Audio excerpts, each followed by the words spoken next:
Hello students, हम 10 chapter study कर रहे थे। उसमें हम रेस्पायरेशन की क्रिया देख रहे थे। तो हमने ह्यूमंस के अंदर रेस्पायरेशन की क्रिया देखी थी।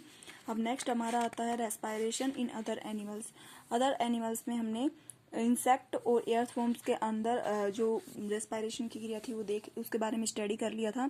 इंसेक्ट के अंदर ह्यूमंस की तरह क्या होती है, स्केलेटन सिस्टम पाया जाता है।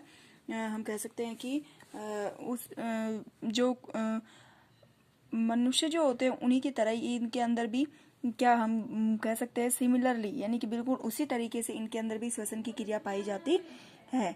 नेक्स्ट था ईयरथवॉर्म। तो ईयरथवॉर्म का हमने देखा था कि ईयरथवॉर्म जो होता है वो स्किन के द्वारा, उसके अंदर जो श्वसन की क्रिया होती है वो किसके द्वारा होती है, स्किन के द्वारा संपादित होती है। उसके बाद में आता है हमारा नेक्स्ट की रेस्पायरेशन इन वाटर एनिमल, यानी कि जो जंतु जल के अंदर रहते हैं उनके अंदर रेस्पायरेशन की क्रिया कैसे होती है।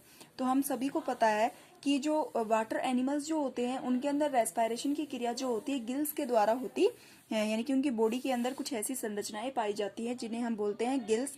जैसा कि इस डायग्राम के अंदर दिखाया है, ये जो संरचना है मछली के अंदर, ये संरचना जो है ये क्या होती है, गिल्स होती है। तो इसके अंदर यानी कि श्वसन की क्रिया जो होती है इसके अंदर वो एनिमल्स होते हैं, वाटर एनिमल्स जो होते हैं इनके अंदर जो रेस्पिरेशन की क्रिया होती है वो गिल्स के द्वारा होती है। तो there are many organism which live in water like fish, octopus etc, यानी कि बहुत से जीव ऐसे हैं जो जल के अंदर निवास करते हैं, जैसे कि fish, octopus. Gills in fish help them to use oxygen dissolve in water, यानी कि गिल्स जो होते हैं मछली के अंदर, फिश के अंदर उपस्थित एक ऐसी संरचना होती है जो जल में घुलित ऑक्सीजन का क्या करते हैं, श्वसन की क्रिया में उपयोग करते हैं।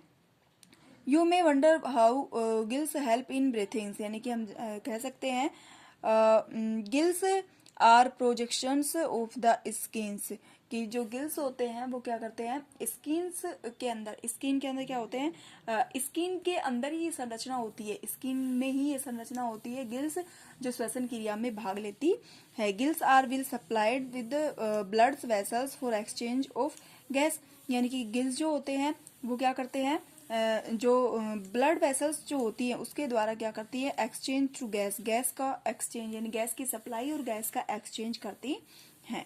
ठीक है। देन नेक्स्ट हमारा आता है कि रेस्पायरेशन इन प्लांट, पादपों के अंदर रेस्पायरेशन। तो हम सब जैसा कि हम सभी जानते हैं कि प्लांट जो होते हैं उनके अंदर रेस्पायरेशन की क्रिया जो होती है उसको हम क्या बोलते हैं, उनके अंदर किस तरह की श्वसन क्रिया होती है। तो देखो नेक्स्ट हमारा आता है कि like other living organism plant also respire of their survive, यानी सर्वाइवल, यानी कि जिस तरीके से अन्य एनिमल्स जो होते हैं, अन्य जंतु जो होते हैं उनके अंदर श्वसन की क्रिया होती है, उसी तरीके से पादप जो होते हैं इनके अंदर भी श्वसन की क्रिया होती है। They also take in oxygen from the air and give out carbon dioxide, ये भी क्या करते हैं कि ऑक्सीजन गैस को लेकर के बदले में कार्बन डाइऑक्साइड को रिलीज करते हैं, यानी कि अब फिर हम कह सकते हैं कि कार्बन डाइऑक्साइड गैस ग्रहण करके बदले में ऑक्सीजन गैस रिलीज करते हैं। In the cells oxygen is use to break down glucose into carbon dioxide and water in as in other organisms, क्या करते हैं कि कार्बन डाइऑक्साइड और जल का उपयोग करके क्या करते हैं, ग्लूकोज का निर्माण, हम बोलते हैं कि ग्लूकोज बदले में क्या होती है, ग्लूकोज का निर्माण होता है और जो एनर्जी है वो क्या होती है, मिलती है। In plant each part can independently take the oxygen from the air and give out carbon dioxide. The leaf of the plant have tiny pores called stomata or exchange of oxygen and carbon dioxide, यानी कि पादप के अंदर क्या होती है, leave होती है, प्लांट के अंदर लीव, पत्तियां जो होती हैं उनका ही रोल श्वसन की क्रिया में ज्यादा होता है, क्योंकि इनके अंदर कुछ पोर्स पाए जाते हैं, सूक्ष्म रंध्र पाए जाते हैं जो श्वसन की क्रिया में क्या करते हैं, भाग लेते हैं, जिनके कारण ऑक्सीजन गैस और कार्बन डाइऑक्साइड को आपस में एक्सचेंज करते हैं। ठीक है। देन नेक्स्ट पढ़ेंगे